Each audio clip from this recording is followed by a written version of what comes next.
Hello and welcome to another update video about Bitcoin. We want to take a look at the shorter time frame. We'll also take a quick look at Bitcoin dominance, market under pressure.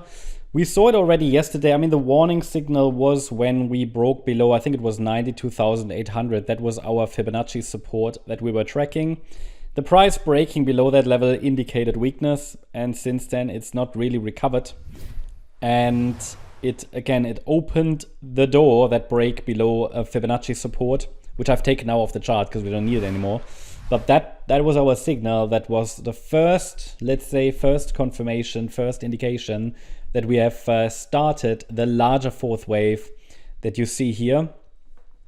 Again, I'm marking it with a question mark. You know, I'm fairly neutral about whether this is now the larger wave 4 or we are still in the larger wave 3 and then the wave 4 will be a little later.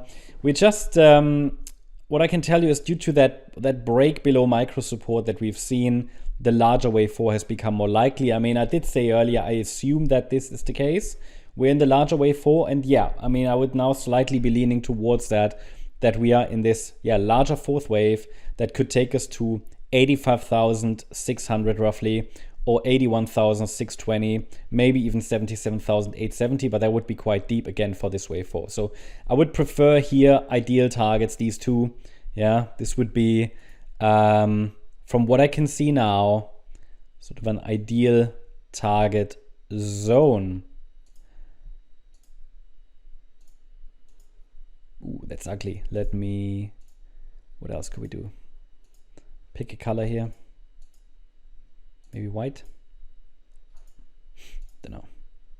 Just want to highlight, okay, there's an additional zone there that we should watch.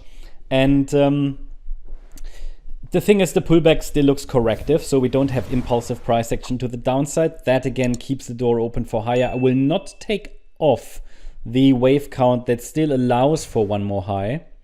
First of all, the reason for that is, and I try to make it as clear as possible, because some people said, like, you know, I did say when support breaks, we are in the larger wave 4. That's not the case. So I did say probabilities will increase, we're in the larger wave 4. I will start to assume we're in the larger wave 4. We have further confirmation that we are, but that's not certainties, because we only have a clear invalidation of this one more high in circle wave 3 in this move up. Let me show you. 1, 2, 3, 4, 5. We only have clear invalidation once we get a break below this low, which is the swing low from the 17th of November. You know, depends on which scenario you're looking at, or which let's say which exchange, around about 88.7K, yeah, 88,750. That's the invalidation point. That's the red line. But the break below support increased probabilities. Probabilities shifted towards we are already in the larger wave 4, which I've highlighted just in yellow, you know, for now. So I want to keep it on the chart, this potential for one more high, because the structure, again, it's not invalidated. And in my opinion, it would still look better with one more high. I mean, it would look better. I was looking for that one more high. It would have been ideal to just do it here. But then obviously we have to say, you know, first of all, it's not a crystal ball. And then the 100K area has a lot of sell orders. So it's, of course, difficult for the bulls to get through there. And again, what were we looking for? Maybe just one more high. So it was like, right, the last bit of that rally. And maybe the energy was just sort of used up, right? And then you get this massive sell wall. So there you go. So should we continue to decline and then also take out here this this previous swing low, which is then the invalidation, right, for the one more high scenario, which again has become far less likely, then we should see ourselves sort of in this area, 81,620 to 85,550. And that's that 15% correction that I mentioned throughout last week, which is imminent. But I wanted to still see that one more high on the micro level, which probably doesn't happen anymore. But that's like, you know, what some people like 15%. That's like would be a disaster in the stock market. Like here it's in crypto, it's like, well, okay, you know, it's normal, you know, daily business, and the bull market could still be intact, right? So there's nothing, it's just a dip pretty much, and actually another opportunity. So Just please note that this is not me saying that we're in a bearish mode or anything. It's just a dip, and I'm still looking for higher prices. If this fourth wave is now unfolding that could send us into this mid 80K region, I would still like to see a fifth wave afterwards. And please refer to my video about the daily chart from earlier today. And then possibly still another 4-5, which can send us closer to 130K. In the very short term, my idea was that maybe from here we're starting a B wave bounce.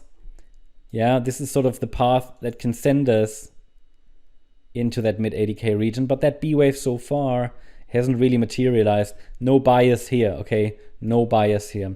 I thought there might be. I added also micro support earlier today. Someone asked me, why am I adding additional support? Well, it's because we obviously need to just see where the price could now bounce from. And it's just additional levels to watch essentially. So we've got 89,950, 91,000 and 90,680. And from there, maybe this B wave bounce. And then also, that's pretty much it, right? That's pretty much it. So that's what I'm watching for. So I'm looking for a B wave bounce. It should be imminent. It might be wave 5 to the upside. But then again, what I have to say, B waves can overshoot. If, and that often happens, if, for example, a previous third wave doesn't quite get to the target, and don't get me wrong, on the way up, the targets were all reached, but that last bit wasn't, then sometimes the B wave does it. Can you imagine a B wave getting to 100K? Well, maybe. Okay? So that's just something to be aware of. Now, then I wanted to take a look at Bitcoin dominance. Just a quick look.